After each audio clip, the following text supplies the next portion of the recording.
Soy Victoria Dittmar, investigadora de Inside Crime para México. Desde hace varios años hemos investigado la evolución del tráfico ilícito de fentanilo en México, entrevistando a una decena de productores independientes y traficantes en lugares como Sinaloa y Baja California, así como proveedores de precursores químicos provenientes de China.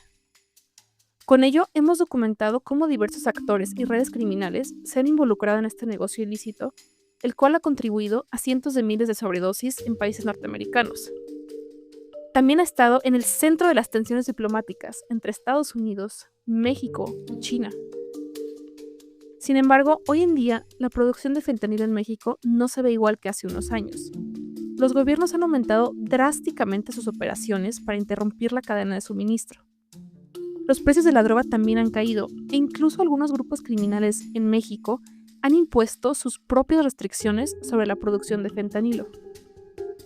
Aún así, en nuestra investigación encontramos que las redes criminales encuentran maneras para seguir operando, lo que demuestra el dinamismo del crimen organizado. Este es un resumen del último capítulo de esa investigación. Los productores de fentanilo en México se adaptan a los retos del mercado. Leído por mí, Victoria Dittmar. Para proteger la identidad de las fuentes, hemos modificado sus nombres. Cuando Mario se enteró de la noticia a mediados de mayo de 2023, suspendió de inmediato sus operaciones. Tras 5 años de auge del tráfico de fentanilo desde el estado noroccidental de Sinaloa, los señores, como él se refiere a la facción de los chapitos del cartel de Sinaloa, habían dado una orden tajante: cesar por completo la producción en el estado. Sinaloa había sido el epicentro en México de la producción ilícita de fentanilo. Según las autoridades de Estados Unidos, los chapitos, quienes son los hijos del narcotraficante Joaquín El Chapo Guzmán, son unos de los principales responsables de esta epidemia. Nos dijeron: quemen todo, se cerró el negocio, relató Mario Inside Crime en un restaurante de mariscos en Culiacán, la capital del estado, en septiembre de 2023. Desde ese entonces no había trabajado. Mario era como la mayoría de los productores de fentanilo que Inside Crime conoció durante los últimos 2 años. Se consideraba 100% independiente de cualquier organización criminal. Aunque operó en el territorio de influencia de los chapitos durante años, no dependía de ellos para sus actividades ni les rendía cuentas. Él mismo se encargaba de conseguir los insumos, realizar los procesos químicos, contratar seguridad y encontrar clientes. Según sus cálculos, había al menos una docena de productores como él en Culiacán. Sin embargo, su independencia tenía límites. Frente a una orden como la de los chapitos, la única opción era obedecer. Desafiarlo significaba la muerte. Todos tuvimos que parar, afirmó Mario. Otros 7 productores entrevistados por Inside Crime en Culiacán aseguraron lo mismo. Aunque las razones detrás de la prohibición no fueron del todo claras para los productores, varios coincidieron en que esta llegó en un momento en el que el mercado de fentanilo atravesaba una crisis. Los precios se habían desplomado, las autoridades cada vez hacían más presión para interrumpir la cadena de suministro, y China, la principal fuente de los precursores químicos, había aumentado las restricciones sobre algunas de las principales sustancias utilizadas en la elaboración de la droga. Para productores como Mario, abandonar el negocio parecía la decisión más sensata. Ahorita no vale la pena hacerlo, está muy complicada la cosa, aseguró otro productor de fentanilo. A pesar del reciente aumento en las incautaciones de fentanilo en México, los datos oficiales sugerían que el suministro de fentanilo se desaceleró tras la prohibición de los chapitos. Por ejemplo, la Oficina de Aduanas y Protección Fronteriza de Estados Unidos, la CBP, incautó casi 10.000 kilogramos de fentanilo en 2024, pero esto representaba una disminución en comparación con los 12.000 kilogramos que decomisó el año anterior. Mientras tanto, el ejército mexicano reportó el decomiso de 1.500 kilogramos de polvo y 11.6 millones de pastillas en 2023. Hasta julio de 2024, solo había asegurado 160 kilogramos y 1.3 millones de pastillas. Además, por primera vez en más de una década, las muertes por sobredosis de fentanilo en Estados Unidos disminuyeron, registrando una caída de aproximadamente 17% en 2024 en comparación con el año anterior. Para algunos, esto tenía que ver principalmente con esfuerzos de prevención y reducción del daño. Para otros, como la Administración para el Control de Drogas de Estados Unidos, la DEA, era el resultado de las operaciones destinadas a desmantelar carteles. Sin embargo, los hallazgos de nuestra investigación añaden más complejidad al cambio. Tras 3 años de rastrear la cadena de suministro de drogas sintéticas en México, encontramos que aunque el flujo de fentanilo pudo haberse ralentizado temporalmente y productores como Mario se vieron obligados a parar, es poco probable que el mercado esté en declive. Por el contrario, parece estar madurando. Los productores de fentanilo están adaptándose a los desafíos, en línea con la tendencia global de constante evolución de los mercados de drogas sintéticas. A continuación, explicamos 4 formas en las que los productores de fentanilo se han adaptado a estos nuevos retos. Centralizar el control sobre la producción en Sinaloa. Esta primera estrategia viene de los Chapitos y otras facciones del cártel de Sinaloa. Si bien su prohibición no detuvo por completo la producción en el estado, elevó de manera considerable las barreras de entrada.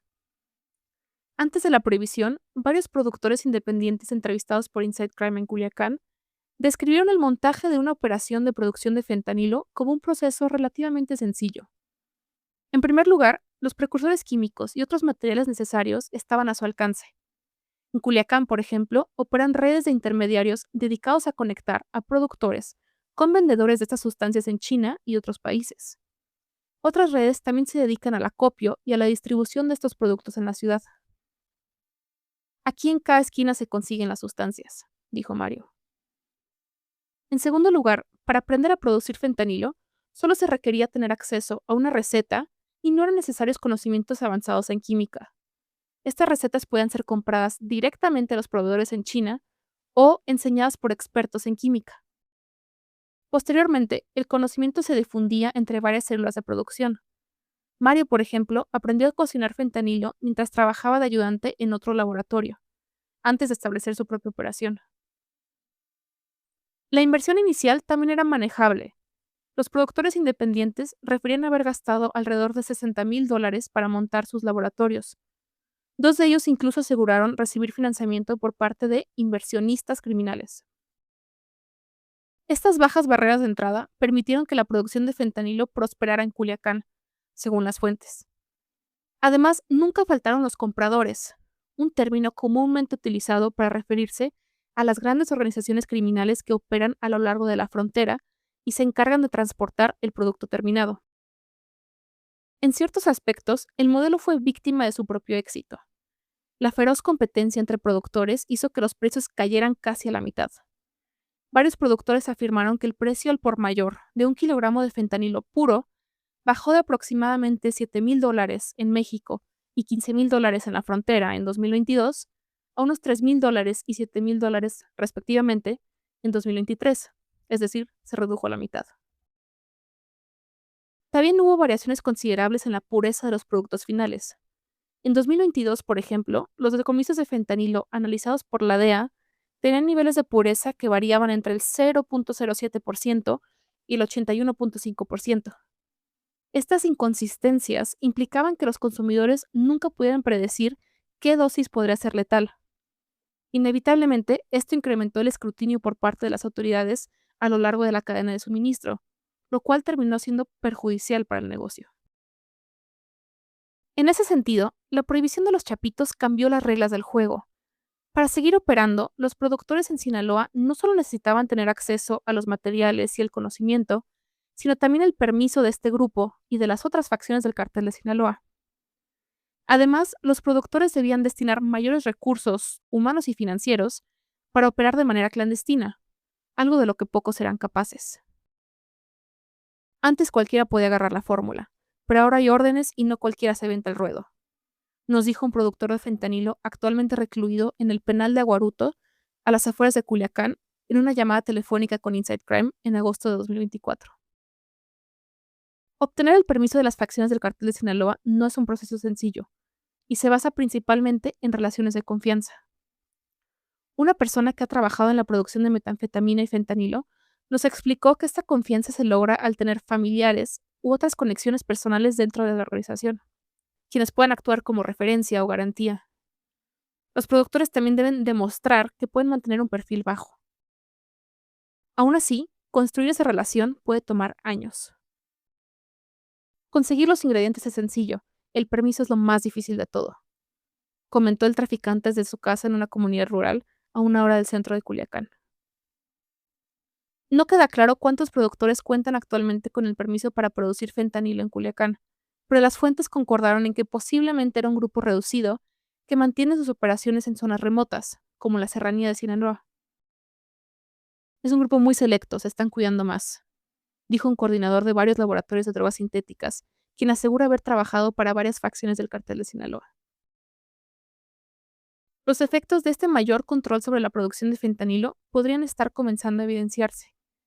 Por ejemplo, en nuestro trabajo de campo encontramos que con cada visita a Culiacán era más difícil acceder a las fuentes con conocimiento del tráfico de fentanilo. Incluso individuos a los que ya habíamos entrevistado en diversas ocasiones, como el coordinador de laboratorios, incrementaron sus medidas de seguridad, accedían a reunirse durante menos tiempo u optaron por llamadas telefónicas a través de intermediarios de confianza. Por otro lado, el que la producción ahora se concentre en menos manos parece haber afectado el precio de fentanilo en Sinaloa. En agosto de 2024, el coordinador de laboratorios y otro productor de fentanilo reportaron que el precio por un kilogramo de fentanilo en Culiacán había pasado de $3,000 a $6,000. Los niveles de pureza también podrían estarse estandarizando. Según los análisis más recientes de la DEA, 5 de cada 10 pastillas tuvieron una dosis letal en 2024, comparado con 7 de cada 10 en 2023. Si bien esto no se puede atribuir directamente a la prohibición de los chapitos, sugiere una mayor consistencia en los métodos de producción. No queda claro si las autoridades mexicanas también observan estas dinámicas.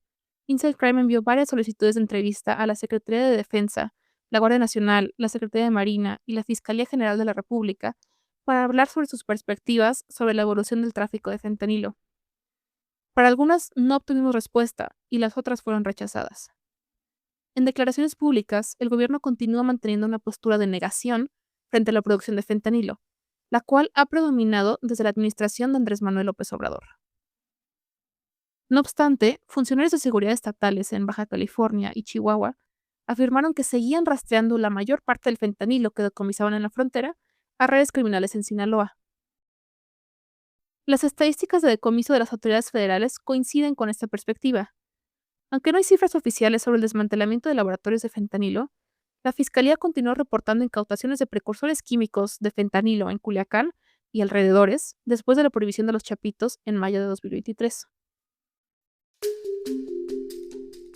Migrar la producción. Con la imposibilidad de continuar con las operaciones en Sinaloa, algunos productores independientes presuntamente aceptaron propuestas de grupos criminales para trabajar en otro lado. Al menos 7 personas que desempeñan diversas funciones en el negocio de fentanilo en Sinaloa concordaron que estas propuestas venían principalmente de grupos que operan en los estados de Sonora y Baja California, ubicados en la frontera con Estados Unidos. Estos grupos están vinculados mayoritariamente con el cartel de Sinaloa, pero son semi-independientes y constantemente entran en conflicto entre ellos. Las ofertas para trasladarse y trabajar con estos grupos eran económicamente atractivas. Un productor independiente entrevistado en Culiacán aseguró que le ofrecían un salario en Baja California de alrededor de $1,200 por cada kilogramo de fentanilo producido.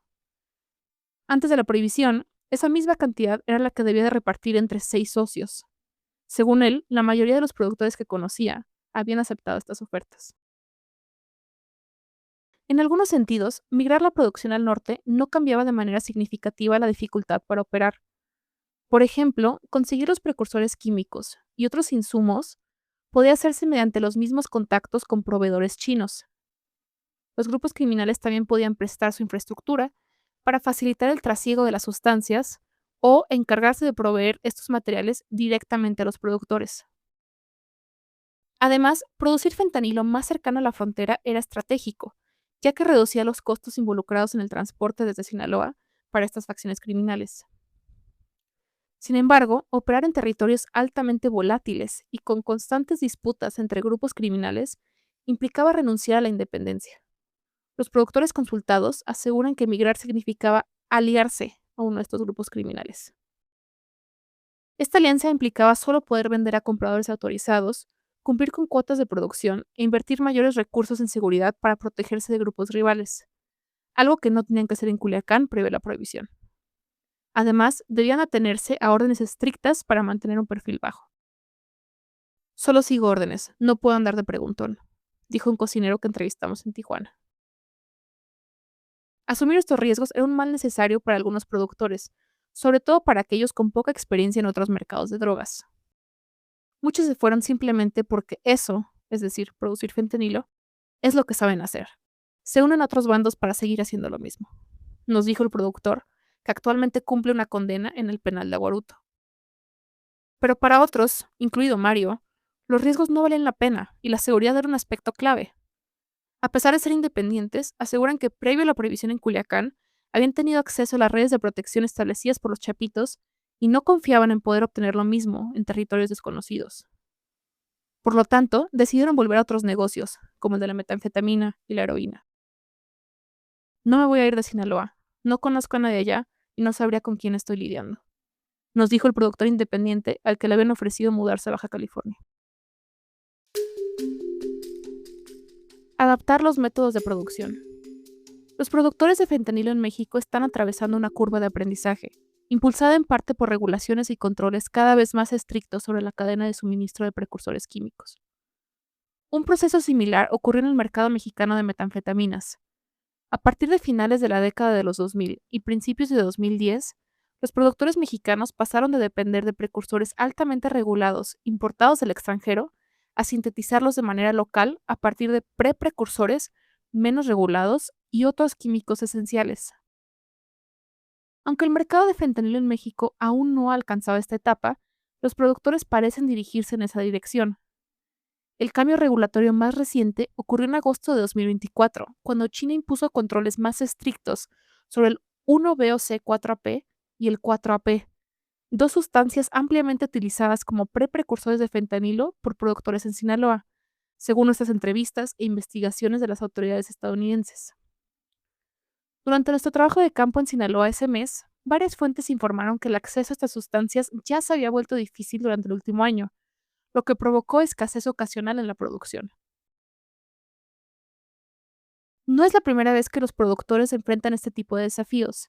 Cuando comenzó la producción de fentanilo en México, los cocineros presuntamente dependían de los químicos ANPP y NPP.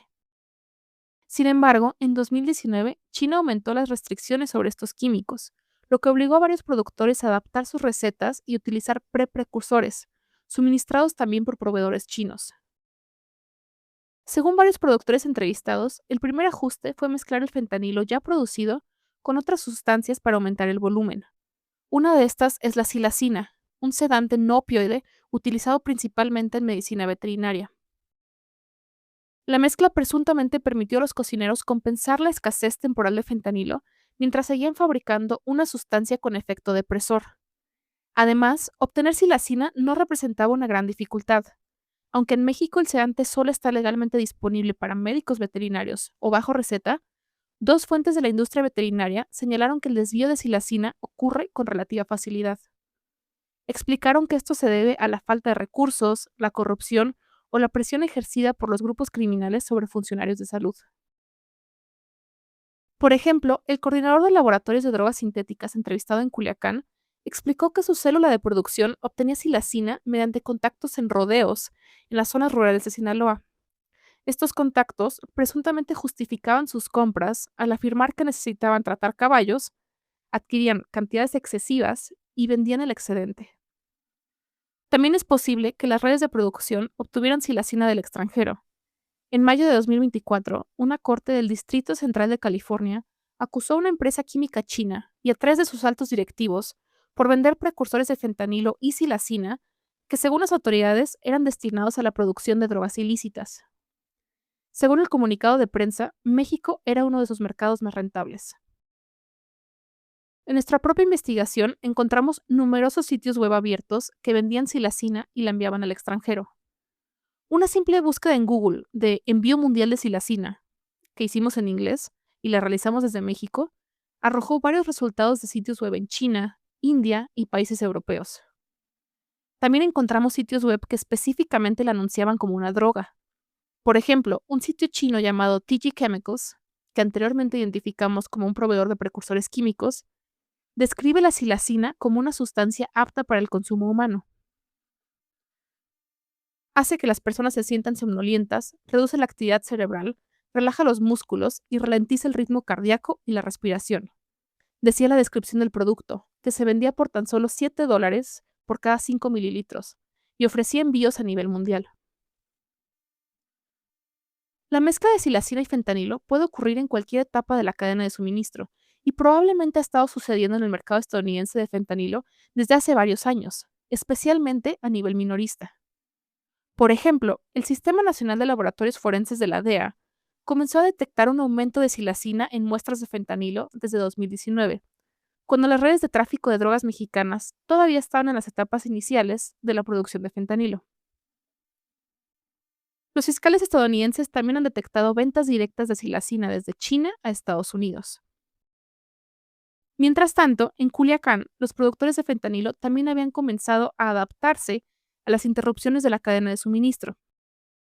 Durante nuestra visita en agosto de 2024, las fuentes informaron sobre la adopción de un nuevo precursor proveniente de China para sustituir a los que recientemente fueron regulados. Se está manejando una nueva fórmula que se compra en China junto con los químicos, dijo uno de ellos. Todas nuestras fuentes se negaron a proporcionar detalles o nombres específicos, ya sea porque no estaban autorizados a hacerlo o para evitar atraer la atención de las autoridades. Por lo tanto, recurrimos a las empresas químicas chinas que operan en la red abierta y en la dark web para encontrar esta información. Para ello, contactamos a los proveedores con los que habíamos hablado durante una investigación previa sobre el comercio de precursores químicos desde China. Encontramos que muchos de los sitios que habíamos identificado previamente continuaban operando bajo los mismos nombres y seudónimos. Y aunque otras empresas habían desaparecido, habían aparecido nuevas, se habían fusionado con otras o simplemente habían cambiado su dirección web. Sin embargo, aunque los vendedores seguían operando, eran menos receptivos a nuestras comunicaciones, más escépticos ante nuestras preguntas, o en algunos casos eran intencionalmente evasivos. Mientras que antes nos llegamos a conectar con ellos en cuestión de días, esta vez nos tomó 4 meses para recibir una respuesta de un vendedor. La empresa, Wanjiang Biotechnology, ya nos había contactado anteriormente y les preguntamos si seguían vendiendo 222 y 79. Estos son dos códigos equivalentes a 1-VOC4P y 1-VOC4-piperidona, los químicos que los productores de fentanilo en México dijeron que estaban escaseando después de la implementación de las nuevas regulaciones en China. Los vendedores respondieron que todavía tenían esos productos, pero también sugirieron alternativas, específicamente 1-VOC4-hidroxipiperidina y bromuro de 2-feniletilo. La razón, según el vendedor, era que estos productos tenían un mejor precio y mayor calidad, lo que consideraban una mejora respecto a las sustancias anteriores utilizadas para fabricar fentanilo. Otro beneficio era la falta de restricciones sobre su venta. Aunque el bromuro de 2-feniletilo es una sustancia vigilada en México por su uso dual, y la DEA presentó una solicitud en octubre de 2024 para incluirlo en su lista de químicos controlados, su venta no está restringida en China. Mientras tanto, en diciembre de 2022, el 1-VOC4-hidroxipiperidina no estaba regulado ni en China, México ni Estados Unidos. También preguntamos al vendedor si puede explicarnos cómo utilizar estos químicos para producir fentanilo. A diferencia de nuestras interacciones anteriores con ellos, se negaron a compartir la receta. En su lugar, insistieron en que la compra debía completarse primero. Las opciones de pago se limitaban a criptomonedas. Después, preguntamos sobre el envío a México. El vendedor afirmó que podía enviar a través de servicios de mensajería estándar, garantizando una entrega 100% segura. Añadieron que los envíos podían hacerse desde China o desde almacenes en Hong Kong, Australia, Estados Unidos o Europa. Terminaron el correo insistiendo: ¿vas a ordenar 25 kilos esta vez? ¿Cuál es tu método de pago? No respondimos más. Experimentar con nuevas drogas sintéticas. Los productores de fentanilo en México comienzan a mostrar señales tempranas de involucrarse en nuevos mercados de drogas sintéticas, en un aparente esfuerzo por diversificar y mantenerse actualizados con las tendencias globales. Por ejemplo, 2 fuentes en Culiacán aseguraron que recientemente habían comenzado a producir Tusi, Conocido a menudo como cocaína rosa, el tusi ahora incluye varias combinaciones de drogas sintéticas, generalmente mezclando un estimulante y un depresor. En Culiacán, las fuentes le dijeron a Inside Crime que la mezcla más común que estaban utilizando incluía fentanilo, metanfetamina, benzodiazepinas, cafeína y paracetamol. El tusi está ganando popularidad en Latinoamérica, pero en México es apenas un mercado emergente. Según los productores entrevistados, la distribución de tusi actualmente se da entre esferas de alto poder adquisitivo, ya que una dosis puede costar más de $100. Ahorita es un negocio pequeño, pero creo que va a crecer. Las ganancias son muy buenas, nos dijo un productor de tusi en Culiacán. Otra preocupación emergente es la posible entrada de los productores mexicanos en nuevos mercados de opioides sintéticos. Un informe reciente de la ONU señaló una disminución en la presencia de nuevos análogos de fentanilo en los mercados ilícitos globales en 2023, esto en comparación con años anteriores. Sin embargo, las autoridades habían observado un aumento en la circulación de nitazenos, una clase de opioides sintéticos con algunos análogos hasta 43 veces más potentes que el fentanilo. Actualmente, la evidencia sobre la participación de los productores mexicanos en este mercado es limitada y probablemente está en etapas iniciales. Por su parte, las autoridades mexicanas no han reportado decomisos de nitazenos ni han emitido alertas sobre su presencia en el suministro de drogas. De manera similar, todos los casos judiciales en Estados Unidos relacionados con la distribución y el tráfico de nitazenos no mostraron conexiones con México. En nuestro trabajo de campo en Sinaloa y Baja California, encontramos que los productores locales ya estaban familiarizados con los nombres de las sustancias. Incluso, algunos afirmaron haberlas comprado en China. Sin embargo, su comprensión parecía limitada. Por ejemplo, 3 productores se refirieron a los nitazenos como precursores de fentanilo o como compuestos que pueden usar en la fórmula, no como opioides separados. Todo es parte de lo mismo, es parte del componente de fentanilo, dijo el coordinador de laboratorios en Culiacán. Esto fue un resumen de Los productores de fentanilo en México se adaptan a los retos del mercado, el capítulo más reciente de nuestra investigación sobre drogas sintéticas y precursores químicos en México. Publicado el 22 de enero, escrito por mí, Victoria Dittmar, y por Paulina Ríos. Para más historias en audio y podcasts, no deje de seguir a Inside Crime en Spotify, Apple, Amazon Music y YouTube. Y para leer el capítulo completo y mucho más sobre crimen organizado en Latinoamérica, visite insidecrime.org.